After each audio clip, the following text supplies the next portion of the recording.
Hello friends, मेरा नाम है Ashish. Welcome to knowledge byte channel. आज हम बात करेंगे अफगानिस्तान तालिबान के करंट इशू पर और जानेंगे तालिबान के पूरे इतिहास के बारे में, और ये भी जानेंगे भारत पर इसका क्या प्रभाव पड़ेगा। चलिए जानते हैं अफगानिस्तान में फ़िलहाल क्या चल रहा है। पिछले 2 हफ्तों में अफगानिस्तान पूरी दुनिया की नज़र में एक हॉटस्पॉट बन गया है और इसका मुख्य कारण है तालिबान का अफगानिस्तान पर कब्जा करना। जैसे ही अमेरिकी सैनिकों ने पूरी तरह से अफगानिस्तान को छोड़ा, उसके तुरंत बाद ही तालिबानियों ने काबुल पर कब्जा कर लिया और बड़ी आसानी से अफगानिस्तान की आर्मी ने बिना लड़े सरेंडर कर दिया। हालांकि अफगानिस्तान में इतने बुरे हालात सिर्फ 2 वीक पहले के नहीं हैं, बल्कि जब से डोनाल्ड ट्रंप ने अपने सैनिकों को अफगानिस्तान से पूरी तरह से वापस बुलाने की बात कही थी, तभी से तालिबानियों के मनोबल बढ़ते गए। आप वर्तमान में किसी भी इंडेक्स को उठाकर देख लें, आपको अफगानिस्तान बॉटम में ही दिखेगा।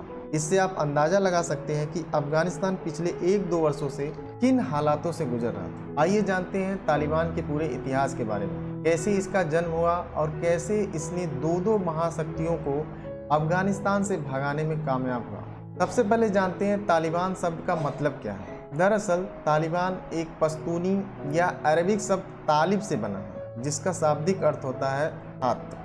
1979 से 89 के दौरान तत्कालिक सोवियत संघ का अफगानिस्तान पर कब्जा था, तो बड़ी संख्या में अफगानी छात्र वहां से भागकर पाकिस्तान के सूफी इस्लामिक मदरसों में आए।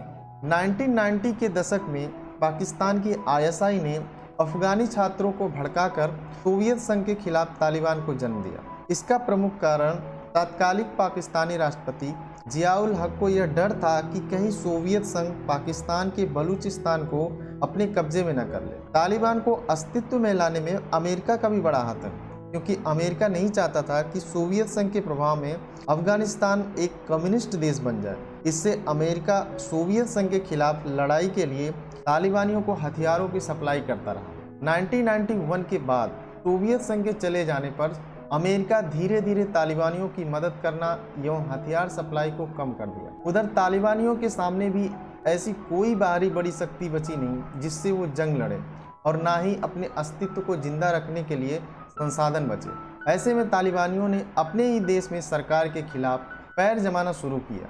1994 में तालिबान पहली बार दुनिया के सामने एक गुट बनकर आया। अक्टूबर 1994 में तालिबान ने बिना लड़े कंधार शहर पर कब्जा कर लिया और उसके बाद तालिबान ने पाकिस्तानी सीमा से लगे पश्तूनों के इलाकों में शांति सुरक्षा बहाल करने के वादों के साथ ही शरिया कानून लागू करने और भ्रष्टाचार पर नकेल कसने का वादा किया था। सितंबर 1996 में तालिबानियों ने तत्कालिक राष्ट्रपति बुरहानुद्दीन रब्बानी को सत्ता से बेदखल कर अफगानिस्तान की राजधानी काबुल पर कब्जा कर लिया।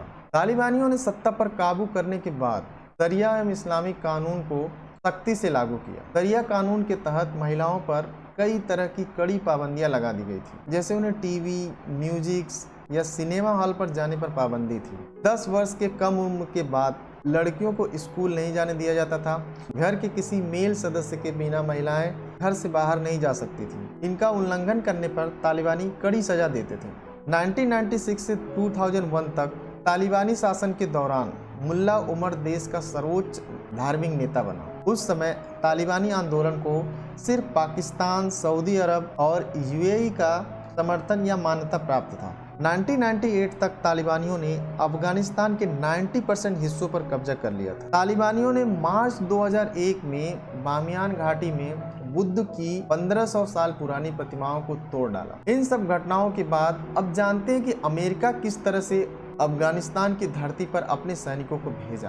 दरअसल सितंबर 2001 में ही अमेरिका के न्यूयॉर्क शहर में स्थित वर्ल्ड ट्रेड सेंटर, जिसे हम ट्विन टावर के नाम से भी जानते हैं, पर प्लेन क्रैश द्वारा एक आतंकी हमला होता है। इसे एक टेररिस्ट ग्रुप अल-कायदा के नेता ओसामा बिन लादेन द्वारा अंजाम दिया गया था। इसे हम 9/11 हमले के नाम से भी जानते हैं, क्योंकि अल-कायदा आतंकी ग्रुप तालिबानियों के बीच से ही बनाया गया था, जिसके बाद से तालिबान अमेरिका सहित पूरी दुनिया की नज़र में आ गया।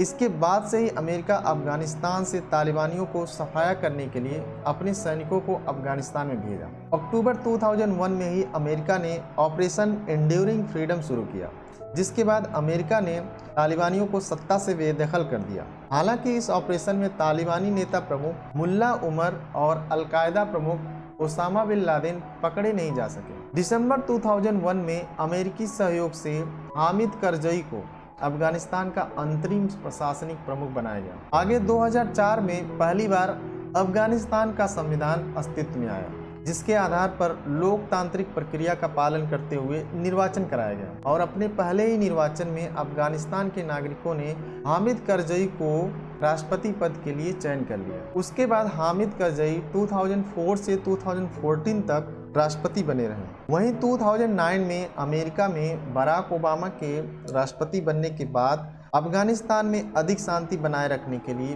भारी संख्या में सैनिकों की तैनाती की गई। फिर मई 2011 में अमेरिकी सेना ने पाकिस्तान के एबटाबाद में 9/11 हमले के मास्टरमाइंड लादेन को मार गिराया। लादेन के मारे जाने के बाद भी तालिबानी अफगानिस्तान में सक्रिय रहे और छोटे बड़े हमले करते रहे। इन हमलों में अमेरिकी सेना के भी कई जवान मारे गए। अमेरिका को अफगानिस्तान में शांति बनाए रखने के लिए अपने सैनिकों के शहादत के साथ साथ भारी खर्च भी आता था। इन सब के बीच अमेरिका अफगानी सत्ता तथा तालिबानी वार के मध्य फंस सा गया था, क्योंकि अमेरिका को तालिबानियों पर पूर्ण रूप से विजय पाने में आगे कोई उम्मीद नजर नहीं आ रही थी। उधर अमेरिकी नागरिक भी अपनी सरकार से यही सवाल करते थे, आखिर क्यों हमारी सेना, हमारे पैसे किसी ऐसे वार में फंसी है जहां से जीतने की फिलहाल कोई उम्मीद नजर नहीं आ रही है। उसके बाद से ही अमेरिकी सरकार भी धीरे धीरे अपने सैनिकों को यहाँ से निकालने की सोचने लगी। ऐसे में नवम्बर 2016 में एक नए राष्ट्रपति आते हैं, डोनाल्ड ट्रंप, जिन्होंने अपने लिए